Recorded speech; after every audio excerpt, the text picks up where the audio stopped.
Shawn Ray compares Nick Walker to Branch Warren, calls out genetic shortcomings.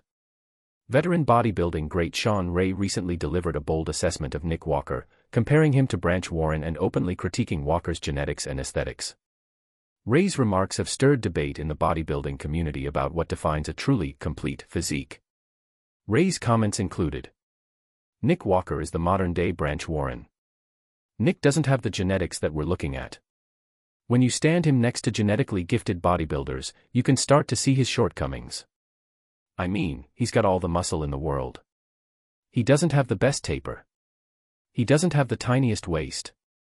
It's not a thing of beauty, and that's probably where he loses me as a fan. DNA what Ray is saying. Genetic ceiling. Ray argues that despite Walker's abundant muscle, his structural limitations become more obvious when compared side by side with bodybuilders who possess elite genetics. Taper and proportions. Ray's critique emphasizes that Walker lacks a dramatic V-taper and a very tight waistline, traits often heralded as hallmarks of the classic aesthetic. Subjective appeal. Ray admits he may lose his fan appreciation for Walker's physique not because of muscle mass, but because it, in his view, falls short on artistic or aesthetic criteria. Direct hit context and counterpoints. Walker is nicknamed the Mutant largely for his sheer size and mass gains, especially in arms and back. Many fans adore him for pushing mass boundaries. But as the sport evolves, some insiders and legends, like Ray, continue to place premium value on proportions, symmetry, lines, and presentation, not just volume. It's a recurring tension in modern bodybuilding, the balance between mass versus aesthetics.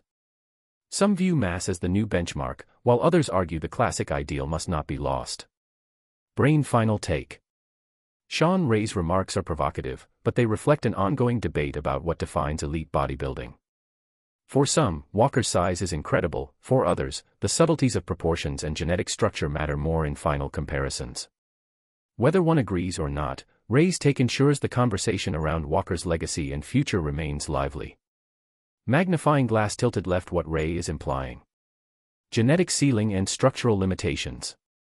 Ray suggests Walker's physique, despite its size, shows shortcomings when placed beside elite, genetically gifted bodybuilders. In other words, muscle alone isn't everything. Bone structure, insertions, muscle bellies, and proportions matter. Taper and aesthetics over raw mass. He criticizes that Walker doesn't have the best taper and doesn't have the tiniest waist.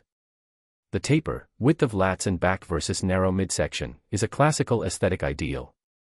Ray is basically arguing that Walker's massive frame lacks that dramatic visual V-shape that many fans and judges esteem. Comparison to Branch Warren. Labeling Walker as a modern-day Branch Warren is a loaded comparison. Branch Warren is known for density, grit, aggressive muscle, and being less about pretty lines. Ray may be pointing out that Walker's style is more brute force than classic elegance.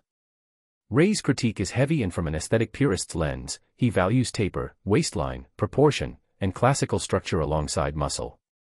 What he's saying about Walker is that, in his view, Walker's strengths, mass, density, are undermined by structural or aesthetic compromises. But it's not definitive or universally accepted. Walker's fan base, judges, and other experts may emphasize different criteria. His success shows that mass still commands respect in the sport,